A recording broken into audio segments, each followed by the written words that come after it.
Amis cyclistes, bonjour. Cette vidéo va peut-être changer votre façon de rouler. Son objectif en tout cas, ça va être de vous aider à vous améliorer dans vos chronos de contre-la-montre. Alors s'améliorer en contre-la-montre, ça passe surtout par l'entraînement. On peut aussi chercher à optimiser son matériel. Et puis une autre voie possible, c'est d'optimiser sa gestion de l'effort. Ça, c'est un sujet que j'ai abordé dans une vidéo précédente. Et puis une autre voie possible d'amélioration m'a été révélée en regardant une étape du Tour de France cette année 2025. C'est une étape entre Loudanvielle et Peyragudes. Il s'agissait d'un contre-la-montre un peu spécial avec quelques kilomètres de plat pour commencer, suivi de 8 kilomètres d'une vraie belle côte avec une arrivée au sommet. Et ce que j'ai constaté, c'est que d'une part, les différents coureurs avaient opté pour du matériel différent, certains avec un vélo classique et un guidon de route classique, et d'autres avec un guidon de contre-la-montre équipé de prolongateurs. Et aussi, les différents coureurs adoptaient, selon les sections et selon les coureurs, différentes positions. Alors certains étaient les mains dans le creux des cocottes, d'autres les mains dans les prolongateurs quand ils en avaient, certains les mains en bas, d'autres les mains au milieu du guidon aussi, ou encore une autre position qu'on voit souvent dans les échappées maintenant, avec les mains qui tiennent le haut des cocottes et les coudes pliés pour avoir les bras horizontaux. Alors donc je me suis posé la question, quelle est la meilleure position selon les cas? Et en ce qui me concerne, je voulais savoir quelle va être ma meilleure position selon le profil du parcours. J'ai donc fait des tests avec 4 positions différentes que j'ai testées. La position main dans le creux des cocottes. Les cocottes, c'est les poignées de frein. Ensuite, la position main en bas du guidon. Et puis la position qui consiste à tenir le haut des cocottes et de plier les coudes pour avoir les avant-bras horizontaux. Pour la suite de la vidéo, j'appellerai cette position Macao pour main aux cocottes, avant-bras horizontaux. Et enfin, la position dans les prolongateurs, que l'on retrouve souvent en triathlon et sur les contre-la-montre. Alors je voulais avoir la réponse à la question, dans un effort d'endurance, quelle sera la position la plus efficace sur le plat ou en côte. J'ai donc fait 2 tests, un test sur le plat et un test en côte pour tester ces 4 positions. Le test en côte consiste à chronométrer la durée de montée d'une côte régulière. J'ai choisi une côte de 900 mètres à 7%. Je lance le chrono, départ lancé, devant le passage de cet arrêt de bus. Je monte tout du long dans la position que je veux tester, en endurance, soit un effort que je pourrais tenir environ 1 heure. D'une part, parce que c'est pour ce niveau d'effort que je souhaite connaître l'efficacité de la position. Si je voulais tester l'efficacité en sprint, je ferais un sprint, mais là c'est pour du contre-la-montre long. Et d'autre part, cet effort me permet d'enchaîner de nombreux tests avec le même niveau de fatigue d'un test à l'autre. Pour me limiter à ce niveau d'effort, je m'astreins à ne respirer que par le nez. Je réalise ainsi plusieurs montées en alternant les positions, à chaque fois le plus vite sans ouvrir la bouche. Pour le test sur le plat, j'ai choisi une section de route très plane, avec un rond-point pour faire demi-tour. J'ai pris soin de faire les tests un jour sans vent. Le fait de me chronométrer sur un aller-retour permet d'éliminer les effets d'une faible pente et d'un éventuel vent faible. Alors là, je lance le chrono départ lancé au passage piéton, je maintiens la position à tester, puis j'arrête le chrono au passage piéton avant le rond-point. Je prends le rond-point avec une position adéquate et réaccélère pour retrouver la vitesse de croisière et je redémarre le chrono au passage piéton, puis j'adopte à nouveau la position test. J'arrête le chrono au passage piéton du début. En faisant cela, j'évite de chronométrer la partie dans le rond-point. Et comme pour le test en montée, je fais plusieurs essais pour chaque position en ne respirant que par le nez. Alors, voyons les résultats. Déjà en côte, j'ai réalisé au moins 4 montées dans chaque position. Et puis j'ai fait la moyenne des temps et calculé la vitesse moyenne de la montée pour chaque position. Et voilà ce que ça donne. On constate que la position main au creux des cocottes est la plus rapide, la plus lente étant la position dans les prolongateurs. Elle n'est vraiment pas adaptée dans les forts pourcentages, on pouvait s'en douter. Ensuite, on voit que la position ne s'en tire pas si mal, et on monte plus vite dans cette position que main en bas. Alors ce ne serait peut-être pas le cas en danseuse, mais là, dans un effort assis en endurance, on va plus vite comme ça. Alors voyons maintenant ce que ça donne sur le plat. Voici les vitesses obtenues en faisant la moyenne de 4 essais valides pour chaque position. Là, on constate au contraire que la position main au creux des cocottes est la plus lente. On pouvait s'en douter car c'est la position la plus relevée, donc la moins aérodynamique. Mais ce résultat, en comparaison de celui en côte, montre déjà qu'il n'y a pas une position idéale quel que soit le terrain. Ensuite viennent les positions basses. On voit que la position main en bas fait moins bien que c'est-à-dire que pour le buste penché à peu près pareil, on est plus performant avec les avant-bras horizontaux. Et le plus rapide est la position au prolongateur, celle des triathlètes et du contre-la-montre.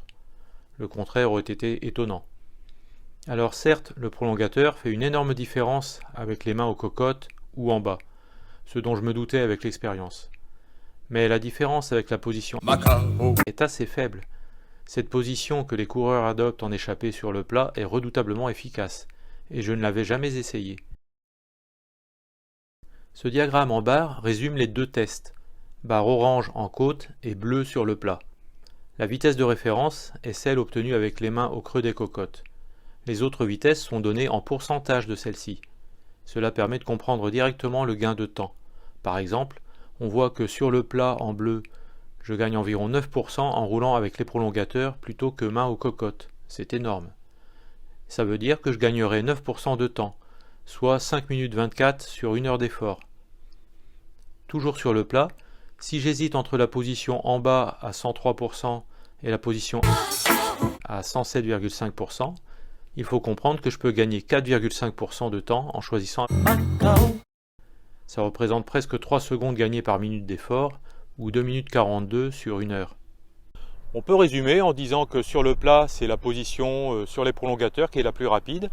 Et si on n'en est pas équipé, c'est la position Macao qui est nettement plus rapide. Alors qu'en côte, c'est la position main au creux des cocottes qui performe le mieux. On voit donc que ce n'est pas la même position qu'on soit sur du plat ou en côte. Et à partir de cette réflexion vient tout de suite la question, à partir de quel pourcentage de pente on considère qu'on est en côte et que la position main au creux des cocottes est préférable à celle Macao ou dans les prolongateurs. Alors ça serait compliqué de faire des tests pour différentes côtes, sachant qu'en plus ça peut dépendre des conditions de vent. Donc vous imaginez des tests pour les 4 positions dans différentes conditions de pente et de vent, on ne s'en sortirait pas. Alors j'ai fait appel à la science pour répondre à cette question précise. Selon la pente et selon le vent, quelle sera la position idéale? Pour cela, je vais me baser sur un modèle qui exprime la puissance développée. C'est une formule qui donne la puissance du cycliste en fonction de sa vitesse, du vent, de la pente, de la masse totale, d'un coefficient aérodynamique que j'appellerai K, et du coefficient de résistance au roulement des pneus. Le coefficient K correspond à 1/2 de ρ fois SCX, avec ρ la masse volumique de l'air et SCX une surface qui dépend de l'aérodynamisme. Le prémisse de mon raisonnement, c'est que je fais l'hypothèse que chaque position est caractérisée par un coefficient aérodynamique K et par une puissance P. Cette hypothèse explique assez bien les résultats précédents. En côte, à 13 km/h, l'aérodynamisme n'est pas primordial. Et la position main aux cocottes est la plus rapide, probablement parce que c'est celle qui permet de fournir la plus grande puissance. Et la position sur les prolongateurs, qui est la plus lente en côte, est probablement celle qui donne le moins de puissance. Mais sur le plat, l'aérodynamisme est prépondérant, et cette position permet d'économiser tant de puissance qu'elle en devient la plus rapide malgré sa puissance fournie plus faible. Alors si je connais la puissance P et le coefficient aérodynamique K d'une position, en renversant la formule, je peux calculer la pente que je peux gravir à une vitesse V dans cette position. J'ai donc procédé à des essais afin de déterminer expérimentalement la puissance en endurance P et le coefficient aérodynamique K de chaque position. J'ai obtenu ces valeurs. Chacun a ses propres valeurs, là ce sont les miennes. Je vous expliquerai plus tard comment déterminer vos valeurs à vous. On constate que, comme prédit, la puissance la plus élevée est celle obtenue avec la position main aux cocottes, alors que le coefficient aérodynamique le plus faible, celui qui donne le meilleur aérodynamisme, est celui avec la position dans les prolongateurs. Avec ces paramètres P et K, j'ai donc calculé la pente en fonction de la vitesse. Et voici ce que j'ai obtenu pour mes 4 positions par vent nul. Donc, ce graphique montre que plus il y a de pente, plus les vitesses sont faibles, ça on savait déjà. On voit que les 4 courbes de couleur représentent les 4 positions et qu'elles sont assez proches. Ça veut dire que l'effet de la position n'est pas très important. Passer d'une position à l'autre, ça ne vous fera pas passer d'un vélo à une mobilette. Mais c'est suffisant pour gagner quelques pourcents, ce qui est plus qu'un gain marginal. Avant d'exploiter ce modèle et les courbes qui en découlent, je voulais vérifier sa précision. Alors, j'ai comparé les vitesses calculées avec celles obtenues réellement lors de mes essais chronométrés. Et les valeurs sont très proches. Donc, j'estime que le modèle est utilisable pour connaître la position optimale selon la pente et le vent. Alors, que dit ce graphique sur la position optimale selon la pente? Pour une valeur de pente donnée, je peux lire graphiquement la vitesse obtenue pour chaque position. Et je vois directement quelle position est la plus efficace pour cette pente. C'est celle qui donne la plus grande vitesse, donc la courbe la plus à droite. Comme les 4 courbes sont très proches les unes des autres, je vais calculer pour chaque pente les écarts de vitesse avec celle obtenue en position main au creux des cocottes. Et je vais afficher les écarts relatifs en pourcents. Ça donne ce graphique, on voit beaucoup mieux. Donc en rouge, la position main aux cocottes est toujours à 100%, quelle que soit la pente, puisque c'est la référence.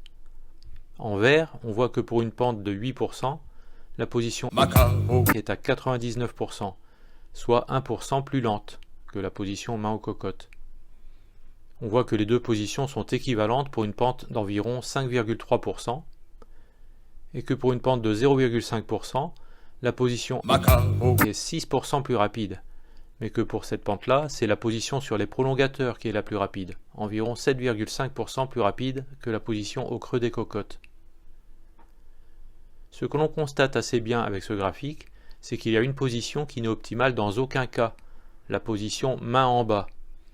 Alors ça ne veut pas dire qu'il ne faut jamais mettre les mains en bas, c'est une position intéressante en descente, confortable et qui donne accès au frein, qui permet de pédaler en danseuse, et probablement la plus performante pour les sprints. Mais en effort d'endurance, elle est systématiquement dépassée par une autre. En tout cas, en ce qui me concerne. Ça semble être différent pour Pogačar. À moins qu'il n'ait oublié que cette position n'est pas optimale. Ou alors il aura trop anticipé le virage. Ah oui, là maintenant, il prend la position Macao.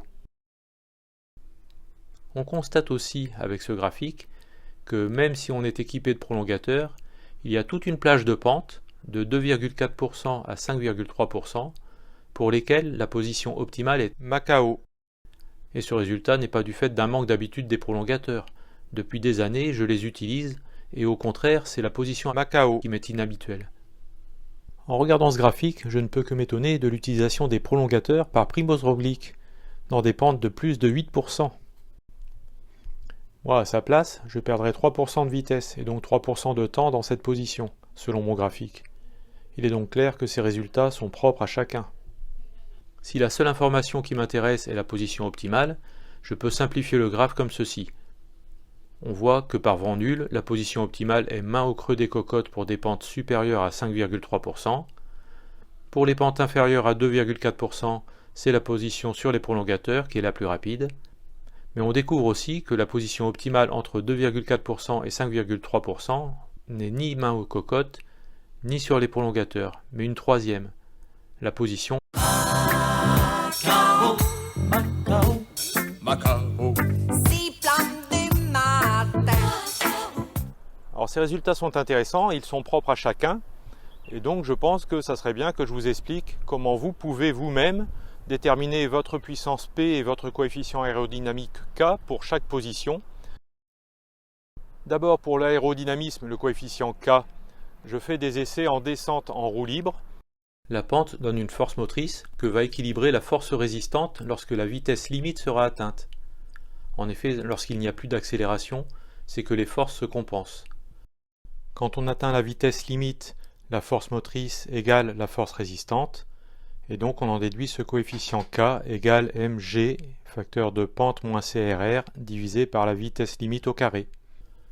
Donc j'ai choisi une longue pente régulière à l'abri du vent. Je pars lancé à une vitesse proche de la vitesse limite estimée, je prends la position à tester, et je laisse mon compteur de vitesse enregistrer la vitesse maximale. J'ai donc fait plusieurs essais pour chaque position. J'ai éliminé les essais faussés, par exemple quand une voiture me doublait et créait de l'aspiration. Pour chaque position, j'ai fait la moyenne des vitesses limites et j'ai obtenu ceci. À partir de ces vitesses, j'ai calculé le coefficient K de chaque position. Pour ce calcul, j'ai estimé le coefficient de résistance au roulement de mes pneus à 0,45%. Ce coefficient de résistance au roulement des pneus, c'est une valeur typiquement qui varie entre 0,2% pour les très bons pneus jusqu'à 1% pour des mauvais pneus sur un mauvais revêtement de route. Et ça peut être intéressant dans une prochaine vidéo, je pense que je vais faire ça, vous expliquer comment estimer relativement précisément votre coefficient de résistance au roulement de vos pneus. J'ai calculé le coefficient K de chaque position et à titre indicatif le SCX en prenant 1,2 kg par mètre cube pour la masse volumique de l'air. Évidemment, ce sont mes valeurs personnelles, obtenues en combinaison trifonction. Quelqu'un d'un autre gabarit avec d'autres vêtements obtiendrait des résultats différents. Maintenant, pour la puissance, j'utilise les résultats du test en côte réalisé précédemment. J'utilise la vitesse, et donc connaissant la pente, la masse et maintenant le coefficient K, il est facile de calculer la puissance produite selon la position.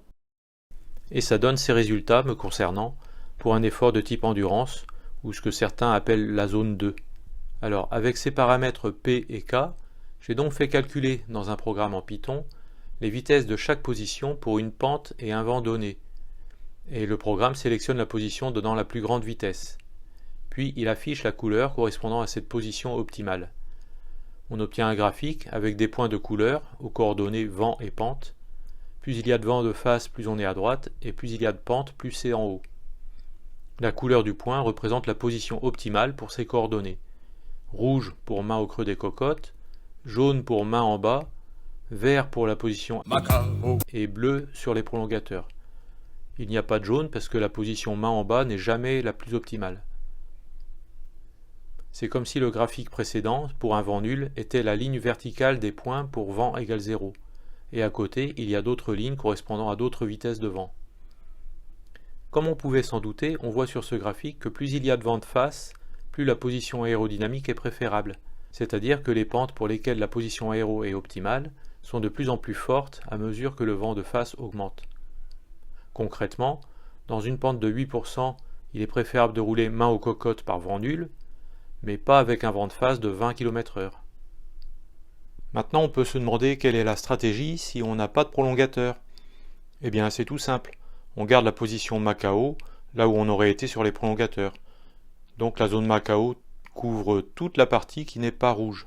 Donc par vent nul, en dessous de 5,5% de pente, c'est mieux en Macao. Mais il faut reconnaître que cette position n'est pas confortable. Elle fait mal au coude au bout de quelques minutes. Alors on aimerait savoir quelle est la position optimale sans cette position Macao. Et bien voilà ce que ça donne.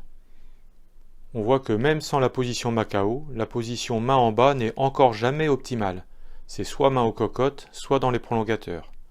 Et on voit que c'est préférable d'être au prolongateur sur le plat et jusqu'à des pentes de 4%. Et enfin, dernier cas, si on n'a pas de prolongateur et qu'on ne tient pas à la position Macao, comment ça se passe entre la position main aux cocottes et main en bas? Là, on voit qu'on va plus vite main en bas sur le plat et jusqu'à des pentes de 3% seulement, ce qui confirme bien que la position dans les prolongateurs sera toujours préférable à celle main en bas. Donc pour adopter cette position idéale, il faudrait connaître la pente, le vent et avoir en tête ces graphiques. Donc c'est pas évident. Maintenant on pourrait imaginer un compteur du futur qui, comme les compteurs actuels, mesurerait la pente, mais en plus mesurerait le vent apparent, avec une sonde pitot ou un anémomètre à ultrasons, et il calculerait directement quelle position serait idéale pour vous, et il vous dirait voilà, il faut vous mettre sur les prolongateurs ou il faut mettre les mains aux cocottes. Alors moi je vous avoue que c'est une idée qui ne me fait pas rêver du tout. Déjà maintenant, avec les dérailleurs électriques, il y en a certains modèles passent les vitesses à votre place. Le GPS, il vous explique où est-ce qu'il faut tourner. Si maintenant on a en plus un truc qui vous indique la position qu'il faudra adopter, on n'a plus qu'à rouler comme des cons. Le cycliste, ça va devenir juste un moteur organique, quoi. Quel cauchemar! Mais au train où vont les choses, j'ai bien peur qu'on va arriver à des solutions technologiques comme ça. Mais dans l'idée, si on a une estimation de la vitesse du vent apparent, le vent qu'on perçoit sur son visage quand on roule, on peut savoir sa position optimale à condition d'avoir en tête les graphiques, en fonction non pas du vent réel, mais du vent apparent. Alors, je vous présente ces nouvelles courbes qui, à la différence des précédentes, sont en fonction du vent apparent. Je n'ai fait que des vents apparents positifs car c'est assez rare de rouler moins vite que le vent, sauf par vent fort de dos dans une côte. Et puis de toute façon, c'est clair que dans un tel cas, la position optimale serait main aux cocottes. Alors on voit sur ce graphique que dans une pente à 8% par exemple, si on perçoit un vent apparent très faible de 10 km/h, on est plus rapide main aux cocottes. Alors que si l'on sent le vent nous fouetter le visage comme si l'on roulait à 40 km/h, la position Macao est nettement préférable. Le tout est de savoir juger de la vitesse de l'air sur son visage. Et voici la version sans utiliser la position Macao. Et enfin, la version sans les prolongateurs ni Macao, juste le choix entre main en haut et main en bas.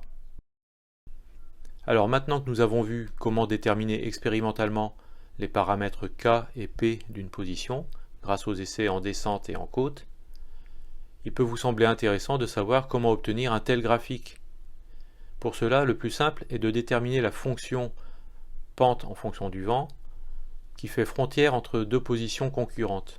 Il n'y aura match que si une position est plus puissante mais moins aérodynamique que l'autre. En effet, si une position est à la fois moins puissante et moins aéro, elle ne pourra jamais être optimale. Donc supposons que la position A soit plus puissante que B, ce qui se traduit par PA supérieur à PB, et qu'elle soit moins aérodynamique, c'est-à-dire que KA supérieur à KB. Il est clair que la position A sera optimale au-dessus et à gauche de la courbe, et la position B en dessous et à droite.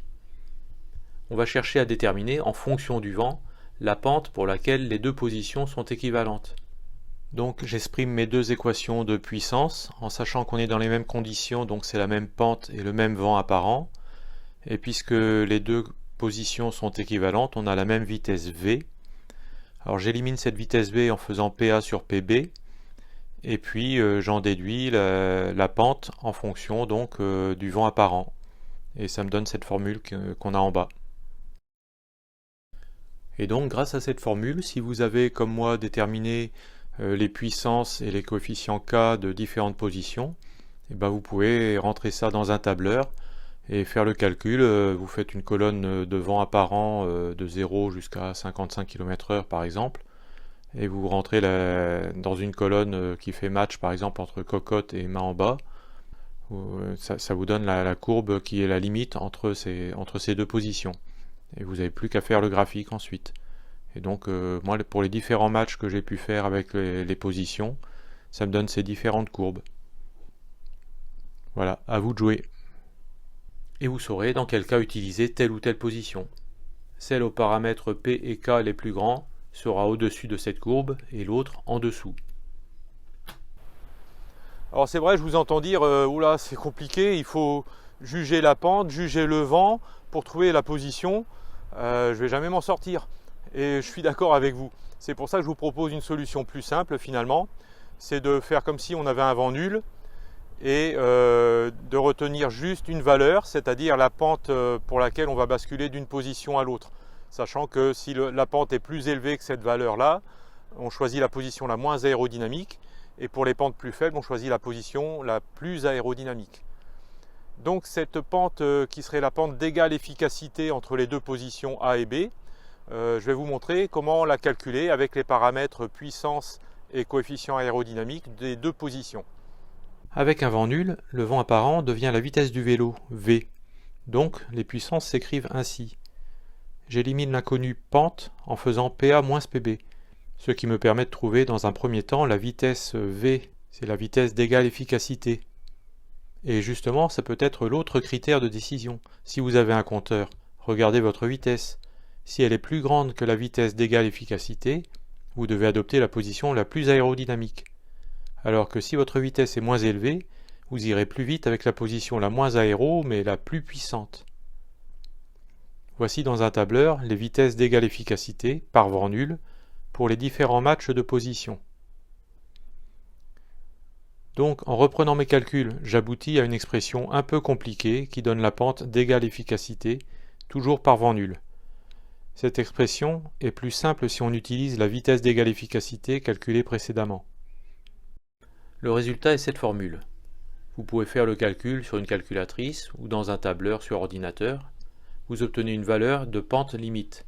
Retenez-la, puis quand vous roulez, si vous êtes dans une pente supérieure à cette valeur, il faut adopter la position la moins aéro, mais si vous avez un vent de face et que votre pente n'est pas beaucoup plus forte que la valeur limite, alors il vaudra mieux adopter la position plus aéro. Dans le même tableur, voici la ligne des pentes calculées pour les mêmes matchs. Bon, on en a fini avec les formules et les calculs. Je vais résumer cette vidéo en vous donnant mon impression un petit peu qualitative.